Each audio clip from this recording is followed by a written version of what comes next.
Welcome दोस्तों, steno की class में आपका स्वागत है। आज स्टेनो की क्लास का 8वां दिन है जिसमें हम सीखेंगे ओ और औ की मात्रा। तो चलिए स्टार्ट करते हैं। सबसे पहले हम देखते हैं ओ की मात्रा। तो ओ की मात्रा को समझने के लिए यहाँ पे हमने कुछ शब्द लिखे हुए हैं। चोर, मोर, गोल, इन सभी पर ओ की मात्रा लगी हुई है। अब अगर हमें इन्हें स्टेनो में लिखना है तो कैसे लिखेंगे? तो चोर लिखने के लिए सबसे पहले चाय बनाएंगे, फिर रै बनाएंगे। अब इस पे हमें ओ की मात्रा लगानी है इस प्रकार। ये देखिए, दोबारा देखते हैं। सबसे पहले हमें लेफ्ट से राइट की तरफ, बाएं से दाएं की तरफ एक लाइन खींचते हैं। अब इसे ऊपर से नीचे की तरफ, टॉप टू बॉटम, इस तरह से। पहले हमने चाय बनाया, फिर रै बनाया।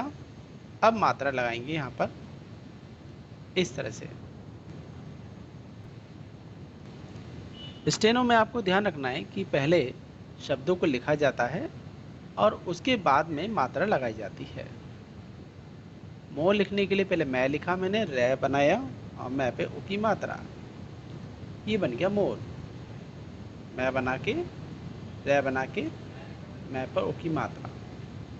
तो ये आपकी छोटे उ की मात्रा है। इसे गोल लिखना हमें, तो गै और लै पहले लिखेंगे, फिर बाद में गै पर हम उ की मात्रा लगाएंगे इस तरह से। गोल, गै बनाया, लै बनाया और गै पे उ की मात्रा, गोल। तो हमने देखा कितना आसान है, सिंपल तरह से हम इसमें उ की मात्रा लगा सकते हैं।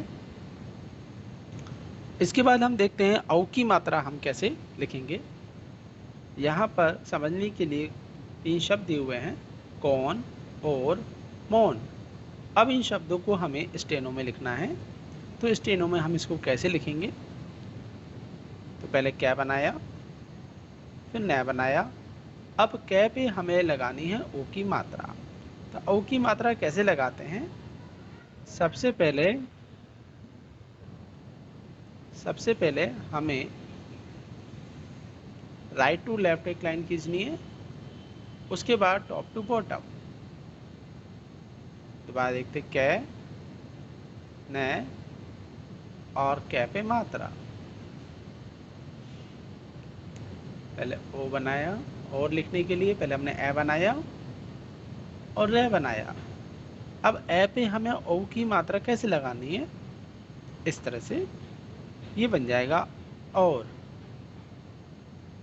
इसी प्रकार अगर मुझे मौन लिखना है तो पहले मैं लिखूंगा, फिर नै लिखूंगा। अब मैं पे औ की मात्रा लगाऊंगा इस प्रकार। तो ये बन जाएगा मौन। मैं बनाया, नै बनाया और मैं पे लगा दी हमने औ की मात्रा, मौन। तो इस तरह से हमने देखा ओ की मात्रा, जैसे ओ की छोटी मात्रा है वैसे ही बड़ी मात्रा है, दोनों की बनावट सेम है। सिर्फ इसमें जो डायरेक्शन है उसका हमें ध्यान रखना है। अब यहाँ पर प्रैक्टिस के लिए ओ की मात्रा और औ की मात्रा दोनों के शब्द दिए हुए हैं। आपको इन्हें नोट करना है और एक एक शब्द को कम से कम 5-5 बार आपको लिखना है और इसकी प्रैक्टिस करनी है।